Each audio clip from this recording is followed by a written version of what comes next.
നമസ്കാരം. കഴിഞ്ഞ ദിവസം കോഴിക്കോട് ഒരു വ്യക്തിയുടെ സ്ഥാപനത്തിൽ ഗണപതി ഹോമം നടന്നതിനെ കമ്മ്യൂണിസ്റ്റുകൾ തടഞ്ഞു എന്നും കേസെടുത്തു എന്നും അറസ്റ്റ് ചെയ്തു എന്നും ഒക്കെയുള്ള വാർത്ത നമ്മളെല്ലാവരും കാണുകയും കേൾക്കുകയും ഒക്കെ ഉണ്ടായി. കമ്മ്യൂണിസ്റ്റ് പാർട്ടി ഇത് ചെയ്യുന്നത് സ്വാഭാവികമാണ്. കാരണം അവർ എവിടെയൊക്കെയാണോ കമ്മ്യൂണിസ്റ്റ് പ്രസ്ഥാനമുള്ളത് അതത് നാട്ടിലെ സംസ്കാരത്തെ തകർക്കുകയും ജനതയെ ഉന്മൂലനം ചെയ്യുക എന്നുള്ളതാണ് കമ്മ്യൂണിസത്തിൻ്റെ എല്ലാ കാലത്തെയും ചരിത്രവും ലക്ഷ്യവും. അതനുസരിച്ച് മാത്രമാണ് അവർ കോഴിക്കോട്ടും ചെയ്തത്, മുൻപ് പാലക്കാട് പ്ലീനത്തിൽ പ്രഖ്യാപിച്ചത്, അതിനു മുൻപ് നിയമസഭയിലേക്ക് ജയിച്ച MLA-മാർ ദൈവനാമത്തിൽ 2 പേര് പ്രതിജ്ഞ എടുത്തപ്പോഴൊക്കെ പറഞ്ഞത്. അതിൽ നമ്മൾ അറിയേണ്ട ഒരു കപട മതേതരത്വത്തിൻ്റെ ഒരു മുഖവും കൂടിയുണ്ട്. അത് പലപ്പോഴും എല്ലാവരും തിരിച്ചറിയുന്നില്ല. വിശേഷിച്ചും ഹിന്ദു നാമധാരികളായിട്ടുള്ളവർ കമ്മ്യൂണിസ്റ്റ് പാർട്ടിയുടെ അണികളോ അനുഭാവികളോ ആയിട്ടുള്ളവർ ആ കൂട്ടത്തിൽപ്പെട്ട ആൾക്കാരാണ് ഇത് മനസ്സിലാക്കി വെക്കേണ്ടത്.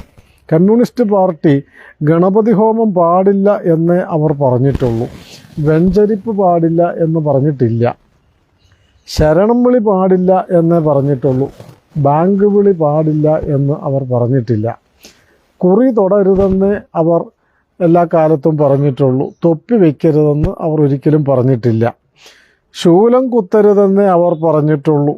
പക്ഷെ സുന്നത്ത് പാടില്ല എന്ന് അവരൊരു കാലത്തും പറഞ്ഞിട്ടില്ലല്ലോ.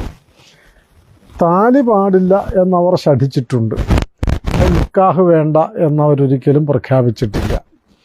ഗണപതി മിത്താണെന്ന് പറഞ്ഞിട്ടുണ്ട്, അവരാവർത്തിച്ച് പറഞ്ഞിട്ടുണ്ട്. അള്ളാഹു മിത്താണെന്ന് അവരൊരിക്കലും പറഞ്ഞിട്ടില്ല. അങ്ങനെ വിദൂര ഭാവിയിൽ പോലും പറയാനും പോകുന്നില്ല.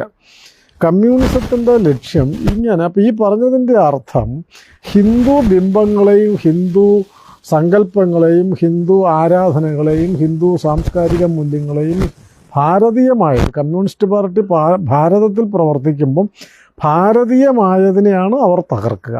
ഭാരതീയമായ ചിന്തകൾ, ആരാധനകൾ, ആഘോഷങ്ങൾ, ആചാരങ്ങൾ ഒക്കെയാണ് അവർ തകർക്കുക. ബാക്കി വൈദേശികമായ കാര്യങ്ങളൊന്നും അവർക്ക് വിരോധമുള്ള കാര്യമല്ല. കാരണം കമ്മ്യൂണിസവും ഒരു വിദേശ ചരക്കും അവർക്കെപ്പോഴും വിദേശ മനോഭാവം ഉള്ളത് കൊണ്ടും കൂടിയാണ്. കാരണം അവരതുകൊണ്ടാണ് സ്വാതന്ത്ര്യ സമരത്തെ അവർ ഒറ്റുകൊടുക്കുന്നതൊക്കെ. അവർ ഈ നാട്ടുകാരല്ലാത്തത് കൊണ്ടാണ്, ഈ നാടിൻ്റെ ആശയം അല്ലാത്തത് കൊണ്ടാണ് കമ്മ്യൂണിസ്റ്റ് പ്രസ്ഥാനം ഓരോ നാടിൻ്റെയും സ്വാതന്ത്ര്യ സമരത്തിന് ഒറ്റുകൊടുക്കുകയോ അതിനെ എതിർക്കുകയോ ഒക്കെ ചെയ്തിട്ടുള്ളത് ഭാരതത്തിൽ വിശേഷിച്ചു. അതുകൊണ്ട് നമ്മൾ മലയാളികൾ, പ്രത്യേകിച്ചും ഹിന്ദുക്കൾ, അതിൽ തന്നെ കമ്മ്യൂണിസ്റ്റ് പാർട്ടിയോട് അനുഭാവം വെച്ച് പുലർത്തുകയും അവർക്ക് വോട്ട് കൊടുത്തുകൊണ്ടിരിക്കുകയും ചെയ്തിട്ടുള്ള ഹിന്ദു നാമധാരികൾ മനസ്സിലാക്കേണ്ട ഒരു കാര്യം, കമ്മ്യൂണിസ്റ്റ് പാർട്ടി എല്ലാ കാലവും ആക്ഷേപിച്ചിട്ടുള്ളത്, ആക്രമിച്ചിട്ടുള്ളത്, തടഞ്ഞിട്ടുള്ളത്, വലിച്ചെറിഞ്ഞിട്ടുള്ളത് ഒക്കെ ഹിന്ദു ബിംബങ്ങളെയും ഹിന്ദു ആരാധനാ സമ്പ്രദായങ്ങളെയാണ്. ശ്രീനാരായണ ഗുരുദേവൻ്റെ ഫോട്ടോ അവർ വിവാഹ മണ്ഡപങ്ങളിൽ നിന്ന്, അതുപോലെ മരണാനന്തര ക്രിയാ സന്ദർഭങ്ങളിൽ നിന്നൊക്കെ ഗുരുദേവൻ്റെ ഫോട്ടോ അവർ വലിച്ചെറിഞ്ഞിട്ടുണ്ട്, എടുത്ത് ഉപേക്ഷിച്ചിട്ടുണ്ട്. ഗുരുദേവ പ്രതിമകൾ അവർ തല്ലി ഉടച്ചിട്ടുണ്ട്. ഗുരുദേവനെ കുരിശേറ്റി അവർ വലിച്ച് ഇഴച്ചിട്ടുണ്ട്. ഇങ്ങനെയെല്ലാം അവർ ഭാരതീയം. എന്നാൽ അങ്ങനെ അല്ലാത്ത ഒരു പുരോഹിതനെ, അല്ലെങ്കിൽ ഒരു മത നേതാവിനെ, അല്ലെങ്കിൽ ഒരു ആചാര്യനെ, ഏതെങ്കിലും മറ്റ് മതവിഭാഗങ്ങളിൽപ്പെട്ട ഒരു ദൈവസങ്കല്പത്തെ എപ്പോഴെങ്കിലും അവർ പറഞ്ഞു കേട്ടിട്ടുണ്ടോ? ഇങ്ങനെ എന്തെങ്കിലും അവർ പറയുകയോ ചിത്രീകരിക്കുകയോ ആക്രമിക്കുകയോ വലിച്ചെറിയുകയോ ചെയ്തിട്ടുണ്ടോ? ഉണ്ടാവില്ല, ഒരിക്കലും ഇല്ല. ഒരു നാട്ടിലും അങ്ങനെയില്ല. അവരെല്ലാ നാട്ടിലും, വിശേഷിച്ചും ഭാരതത്തിൽ അവർ ചെയ്യുന്നത് ഹൈന്ദവമായതിനെയൊക്കെ തകർക്കുക, ഹിന്ദു എന്ന് പറയുന്നതിനെയൊക്കെ ഇല്ലാതാക്കി ഹിന്ദു പേരുകൾ നിലനിർത്തുകയും, ഇപ്പോൾ വിജയൻ, അച്യുതാനന്ദൻ എന്നൊക്കെയുള്ള പേരുകൾ നിലനിർത്തുകയും ഹൈന്ദവമായതിനെ മുഴുവൻ മുച്ചൂടും മുടിച്ചു കളയുകയും ചെയ്യുക എന്നുള്ളതാണ്. അതുകൊണ്ട് ഒരിക്കലും അവർ മറ്റ് മതവിഭാഗങ്ങളിലെ അല്ലെങ്കിൽ മറ്റ് സമ്പ്രദായങ്ങളിലെ ആരാധനകളെയോ വിശ്വാസങ്ങളെയോ ചടങ്ങുകളെയോ അവർ എതിർക്കുകയില്ല, ആക്രമിക്കുകയില്ല, ആക്ഷേപിക്കുകയില്ല.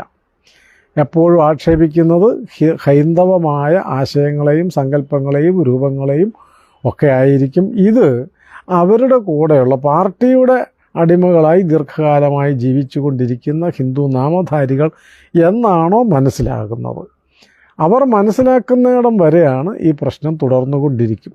അതായത് കമ്മ്യൂണിസ്റ്റ് പാർട്ടി ഉള്ള ഇടത്ത് ഹിന്ദുവായി ജീവിക്കാൻ പറ്റില്ല. ഹിന്ദു നാമധാരികൾക്ക് ജീവിക്കാം, ഹിന്ദുവായി ഒരാൾക്ക് ജീവിക്കാൻ കഴിയില്ല എന്നുള്ള അടിസ്ഥാനപരമായ പാഠം ഈ പറയുന്ന ആൾക്കാർ മനസ്സിലാക്കണം എന്നഭ്യർത്ഥിക്കുന്നു. നമസ്കാരം.